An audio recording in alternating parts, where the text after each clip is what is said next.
बताओ वो सरकार निपट जाएगी कि नहीं निपट जाएगी? घोषणा पत्र में अपनी पार्टी का जो हम लोगों ने मैनिफेस्टो बनाया है, विजन डॉक्यूमेंट बनाया है, जो हमने अधिकार देने की बात कही है, हम अपने किसानों को भरोसा दिलाते हैं समाजवादी पार्टी और इंडिया अलायंस की सरकार बनेगी। जिस तरीके से उद्योगपतियों का कर्ज माफ हुआ है, उसी तरह हमारे किसानों का कर्ज माफ होने का काम होगा।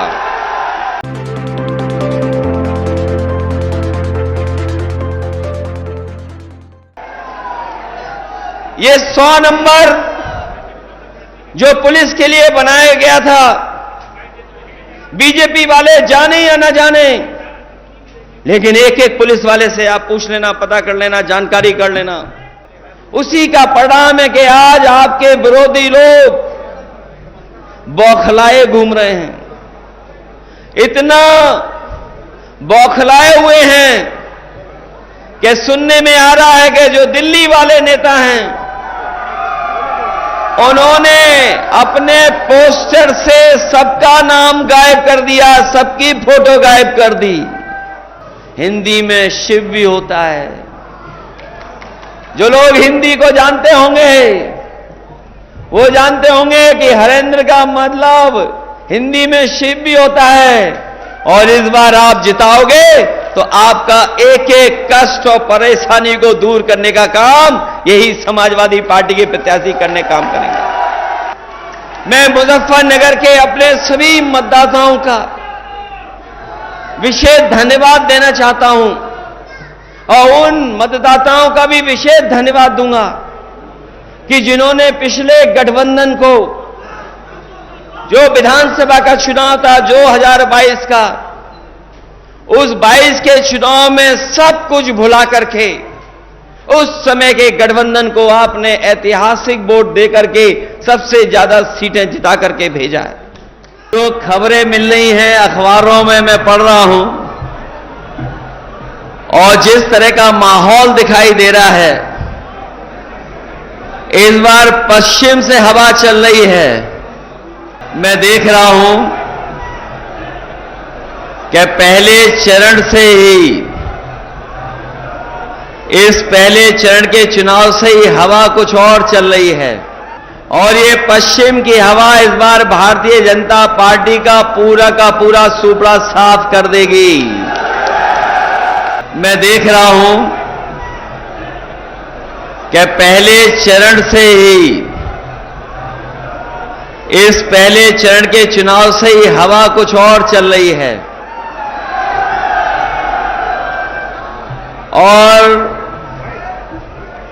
जो खबरें मिल रही हैं अखबारों में मैं पढ़ रहा हूं, और जिस तरह का माहौल दिखाई दे रहा है,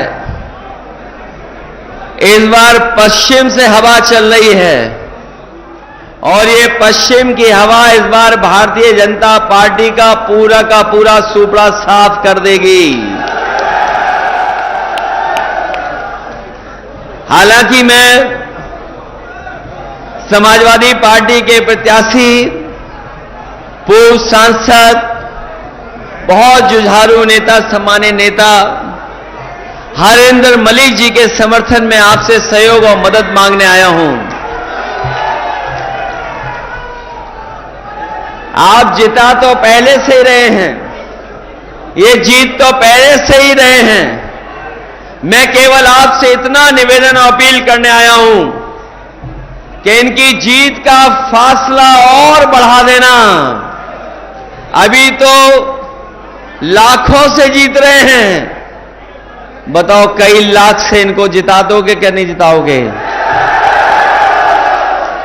और मुझे खुशी है इस बात की कि पिछले दिनों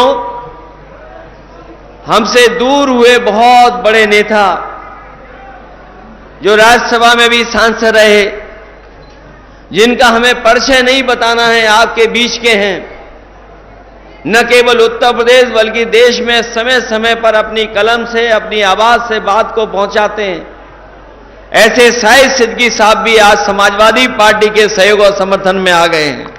कोई वर्ग नहीं बचा जो साथ देने के लिए न खड़ा हो गया हो। आज हर वर्ग के लोग भारतीय जनता पार्टी के खिलाफ समाजवादी पार्टी और इंडिया गठबंधन के साथ खड़े होकर के कंधे से कंधे मिलाकर के उनके प्रत्याशी को जिताना चाहते हैं। मैं यहां पर जहां समाजवादी पार्टी के प्रत्याशी के लिए आपसे मदद मांगने आया हूं, वहीं ये इंडिया गठबंधन के लिए भी आपसे मैं सहयोग मांग रहा हूं। समाजवादी पार्टी के जहां जहां प्रत्याशी लड़ रहे हैं उनकी मदद कर देना, और साथ ही साथ इंडिया गठबंधन के जहां भी प्रत्याशी हैं उन साथियों की भी आप मदद कर करके जिताने का काम करना। मैं मुजफ्फरनगर के अपने सभी मतदाताओं का विशेष धन्यवाद देना चाहता हूं, और उन मतदाताओं का भी विशेष धन्यवाद दूंगा कि जिन्होंने पिछले गठबंधन को, जो विधानसभा का चुनाव था 2022 का, उस 22 के चुनाव में सब कुछ भुला करके उस समय के गठबंधन को आपने ऐतिहासिक वोट देकर के सबसे ज्यादा सीटें जिता करके भेजा है, और उसी का परिणाम है जो 22 में आपने मतदान किया, उसी का परिणाम है कि आज आपके विरोधी लोग बौखलाए घूम रहे हैं। इतना बौखलाए हुए हैं कि सुनने में आ रहा है कि जो दिल्ली वाले नेता हैं उन्होंने अपने पोस्टर से सबका नाम गायब कर दिया, सबकी फोटो गायब कर दी। अगर मुजफ्फरनगर में कोई बीजेपी के प्रचार का पोस्टर लगा होगा तो उसमें प्रत्याशी का पोस्टर नहीं होगा। आप पता कर लें, प्रत्याशी का तो पोस्टर से पहले ही नाम गायब हो गया, फोटो गायब है, और जिस समय वोट पड़ेंगे बीजेपी भी उत्तर प्रदेश से गायब हो जाएगी।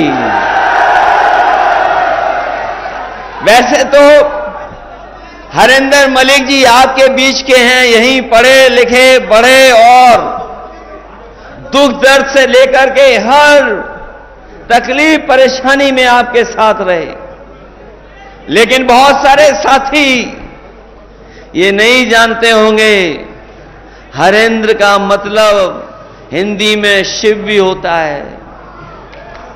जो लोग हिंदी को जानते होंगे वो जानते होंगे कि हरेंद्र का मतलब हिंदी में शिव भी होता है, और इस बार आप जिताओगे तो आपका एक एक कष्ट और परेशानी को दूर करने का काम यही समाजवादी पार्टी के प्रत्याशी करने काम करेंगे।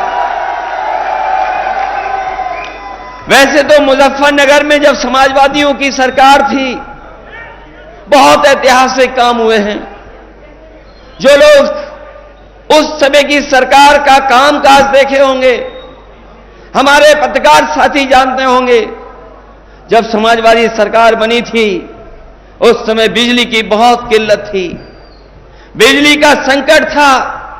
लेकिन मैं खुशी के साथ ये बताना चाहता हूं, आज जो 24 घंटे बिजली मिल रही है वो किसी और के कारण नहीं मिल रही है, वो समाजवादी पार्टी का काम था कि तहसील से लेकर के नगर पालिका से लेकर के टाउन एरिया में अगर हमें सब स्टेशन बदलने पड़े थे, सब स्टेशन बनाने पड़े थे, और सबसे पहले काम अगर बिजली का फीडर सेपरेशन का कहीं हुआ था तो आपके मुजफ्फरनगर में हुआ था। समाजवादी पार्टी ने फीडर को अलग कर करके आपकी बिजली का इंतजाम को बढ़ाने का काम किया था। आज जो कभी कभी आप सड़कों पर एम्बुलेंस देखते होंगे, किसी गरीब या किसान की मदद करने के लिए पहुंच जाती होगी, वो किसी और की देन नहीं है। अगर फोन मिला करके आप एम्बुलेंस मंगाते हैं तो वो एम्बुलेंस भी देन अगर किसी की है तो समाजवादी पार्टी की है, जो गरीबों की मदद करने का काम करती है। ये 100 नंबर जो पुलिस के लिए बनाया गया था, बीजेपी वाले जाने या ना जाने, लेकिन एक एक पुलिस वाले से आप पूछ लेना, पता कर लेना, जानकारी कर लेना। घोषणा पत्र में अपनी पार्टी का जो हम लोगों ने मैनिफेस्टो बनाया है, विजन डॉक्यूमेंट बनाया है, जो हमने अधिकार देने की बात कही है, हम अपने किसानों को भरोसा दिलाते हैं समाजवादी पार्टी और इंडिया अलायंस की सरकार बनेगी, जिस तरीके से उद्योगपतियों का कर्ज माफ हुआ है, उसी तरह हमारे किसानों का कर्ज माफ होने का काम होगा। और हम तो बीजेपी के लोगों से पूछते हैं कि बीजेपी के लोगों, ये बताओ 10 साल में लगभग 1 लाख किसान ने आत्महत्या की है। जो हमारे पढ़े लिखे नौजवान हैं, जो मोबाइल चलाते होंगे, गूगल से देख लेते होंगे, वो जाकर के देखें कि जब से बीजेपी की 10 साल की सरकार आई है, पूरे देश में कम से कम 1 लाख किसानों ने आत्महत्या की है। जो आत्महत्या की किसानों ने, कोई मदद सरकार ने नहीं की। जो हमारे किसान हजारों की संख्या में 3 काले कानून के खिलाफ लड़े, शहीद हो गए, उनकी कोई मदद सरकार ने नहीं की। बताओ वो सरकार निपट जाएगी कि नहीं निपट जाएगी? और हम तो अपने नौजवानों से कहना चाहते हैं, ये सरकार रहेगी न नौकरी मिलेगी न रोजगार मिलेगा, और अगर ये और आ गए सरकार में तो आपकी शादी भी नहीं होगी, बिना शादी के रहना पड़ जाएगा।